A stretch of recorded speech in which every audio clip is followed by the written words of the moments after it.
Assalamualaikum warahmatullahi wabarakatuh. Berikut ini video yang saat kita melihatnya, kita akan semakin yakin bahwa ketika Bapak Prabowo Subianto ini mulai bergerak, maka tidak ada satu orang pun yang dapat menyombongkan dirinya di hadapan Bapak Prabowo Subianto.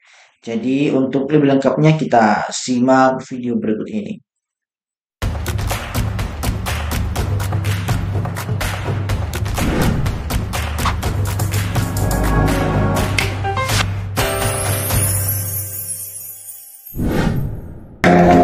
Hormat, bersahabat, kagum sama Tiongkok. Berani. Saya tidak ragu-ragu, saya katakan itu.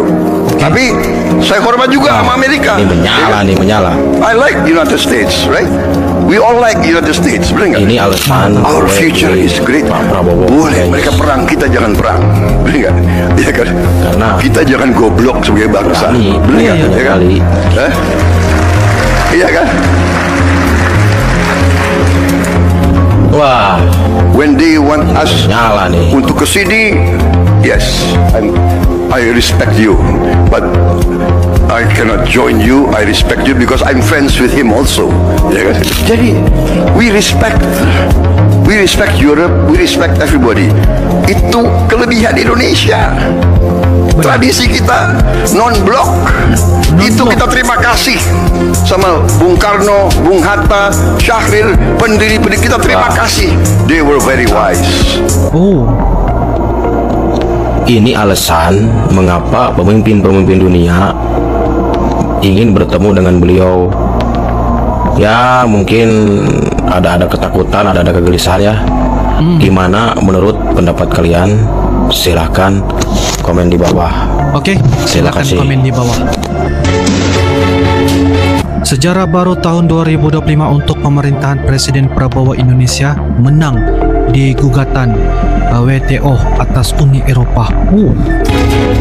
Di bulan pertama tahun 2025, pemerintah Indonesia merasa lega atas putusan yang diambil World Trade Organization atau WTO atau Organisasi Perdagangan Dunia.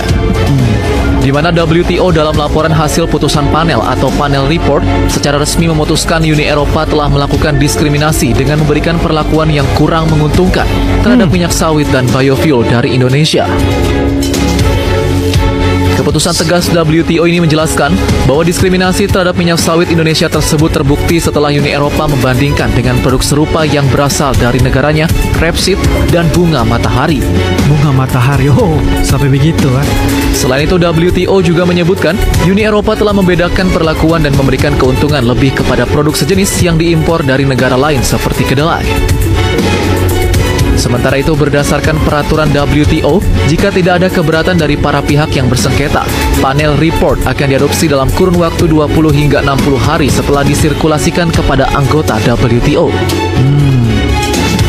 Lebih lanjut, pemerintah Indonesia akan memonitor secara ketat perubahan regulasi Uni Eropa agar sesuai dengan putusan dan rekomendasi di SBWTO, khususnya terkait unsur diskriminasi yang dimenangkan Indonesia. Berbagai sumber IDX Channel. Ancaman mematikan. Eropa siap-siap gelap gulita gara-gara Prabowo. Dalam dunia diplomasi dan ekonomi global, hubungan antara negara seringkali ditentukan oleh saling ketergantungan sumber daya. Baru-baru ini, Presiden Indonesia, Prabowo Subianto, membuat langkah yang mengguncang panggung internasional. Keputusannya untuk memutus jalur ekspor hasil sawit ke negara-negara Eropa telah menjadi berita besar. Langkah ini, selain mencerminkan keberanian Prabowo, juga memunculkan spekulasi besar tentang dampaknya terhadap Eropa, yang dikabarkan bisa menghadapi ancaman gelap gulita jika kebijakan ini terus berlanjut. Kelapa sawit merupakan salah satu komoditas andalan Indonesia. Sebagai produsen minyak sawit terbesar di dunia, Indonesia memiliki peran penting dalam menjaga suplai bahan baku minyak sawit bagi banyak negara, termasuk Eropa. Minyak sawit digunakan dalam berbagai industri, mulai dari makanan, kosmetik, hingga bioenergi, seperti biodiesel yang menjadi alternatif ramah lingkungan di Eropa. Namun, hubungan antara Indonesia dan negara-negara Eropa terkait sawit kerap diwarnai ketegangan. Eropa melalui kebijakan-kebijakan seperti European Green Deal dan aturan deforestasi, menuding produksi sawit sebagai salah satu penyebab utama kerusakan lingkungan global. Di sisi lain, Indonesia merasa tuduhan ini tidak adil, terutama karena negara-negara barat sendiri memiliki sejarah panjang dalam perusakan lingkungan. Presiden Prabowo yang dikenal tegas dan berani dalam mengambil keputusan strategis, akhirnya mengeluarkan kebijakan untuk menghentikan ekspor minyak sawit ke Eropa. Langkah ini dianggap sebagai bentuk perlawanan terhadap stigma negatif yang sering dilemparkan negara-negara Eropa terhadap industri sawit Indonesia.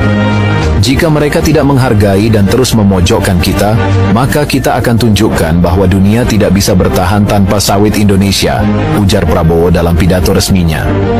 Keputusan ini juga bertujuan untuk menunjukkan bahwa Indonesia memiliki daya tawar tinggi dalam perekonomian global. Langkah Indonesia untuk memutus jalur ekspor sawit ke Eropa menimbulkan kekhawatiran besar. Salah satu dampak utama yang menjadi perhatian adalah ancaman terhadap pasokan energi terbarukan di kawasan tersebut. Banyak negara di Eropa yang menggantungkan minyak sawit sebagai bahan utama biodiesel mereka. Dengan pasokan yang terhenti, mereka harus mencari sumber energi alternatif yang tidak hanya lebih mahal, tetapi juga mungkin kurang efisien. Skenario ini bahkan diprediksi dapat menyebabkan krisis energi di beberapa negara Eropa. Beberapa pakar ekonomi memperingatkan bahwa gangguan ini bisa memengaruhi jaringan listrik mereka. Dengan bahan bakar biodiesel yang berkurang drastis, risiko pemadaman listrik menjadi nyata, terutama saat musim dingin di mana kebutuhan energi mencapai puncaknya. Selain itu, industri makanan dan kosmetik di Eropa juga diperkirakan akan terkena dampak besar. Banyak produk mereka mengandalkan minyak sawit sebagai bahan utama. Tanpa suplai dari Indonesia, harga bahan baku ini diperkirakan akan melonjak. Saya merasakan di mana-mana rakyat merasa bahwa kita terus pada komitmen kita untuk selalu berpihak kepada rakyat, berpihak kepada kepentingan nasional. Kita melanjutkan dasar-dasar yang sudah diletakkan oleh Presiden sebelumnya, tapi kita bertekad untuk terus memperbaiki semua kebijakan, memperbaiki sistem yang perlu diperbaiki.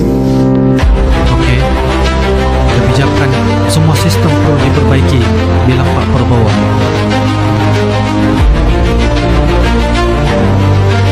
Semua ini berpihak kepada rakyat. Itulah yang dikatakan oleh Pak Prabowo. Ketegasan Prabowo Subianto lagi-lagi sukses membuat Uni Eropa ketakutan. Bagaimana tidak, Presiden ke-8 Indonesia ini menyentil Uni Eropa yang menolak membeli sawit dari Indonesia. Prabowo Subianto nggak segan-segan mengancam bakal memberhentikan ekspor sawit. Tentunya ini berdampak besar pada kestabilan minyak goreng mentah di benua biru. Keputusan berani ini semata-mata hanya ingin menjaga sawit Indonesia yang kerap dikeruk oleh asing.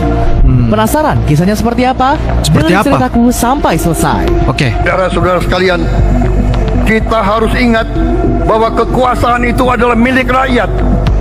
Kedaulatan itu adalah kedaulatan rakyat. Kita berkuasa seizin rakyat. Kita menjalankan kekuasaan harus untuk kepentingan rakyat. Kita harus selalu ingat, setiap pemimpin dalam setiap tingkatan harus selalu ingat, pekerjaan kita harus untuk rakyat. Bukan kita bekerja untuk diri kita sendiri. Bukan kita bekerja untuk kerabat kita. Bukan kita bekerja untuk pemimpin-pemimpin kita. Pemimpin yang harus bekerja untuk rakyat.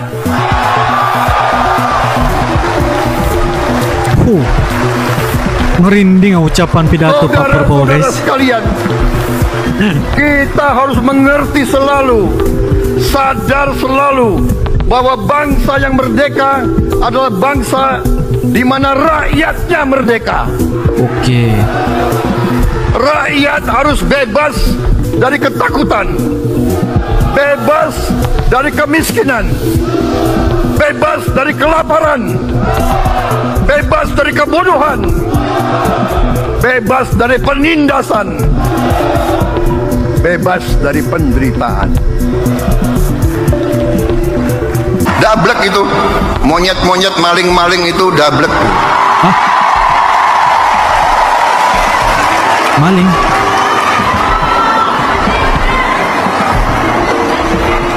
Enggak sadar-sadar ya.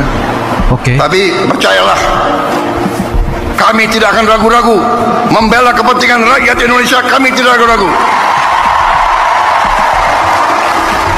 Saya katakan, saya siap mati untuk bangsa dan rakyat Indonesia. Tidak ada yang kebal hukum di Republik ini. Di bawah Presiden Republik Indonesia Prabowo Subianto, Gibran Rakabuming Gibran, dengan semua kabinet, tidak ada yang kebal hukum. Wassalamualaikum warahmatullahi wabarakatuh. Itu saja, tidak ada siapa yang kebal hukum. Dia bertekad keras untuk membangun suatu pemerintahan yang bersih, yang bebas dari korupsi. Oke. Saya akan melawan korupsi dengan sekeras-kerasnya dan dengan segala tenaga dan upaya yang bisa saya kerahkan tanpa pandang bulu.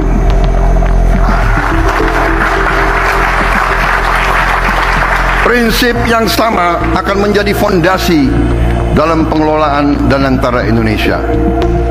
Visi untuk mengelola sumber daya nasional. Jadi bisa kita saksikan tadi bagaimana videonya. Semoga video ini bisa bermanfaat dan menambah wawasan kita. Assalamualaikum warahmatullahi wabarakatuh.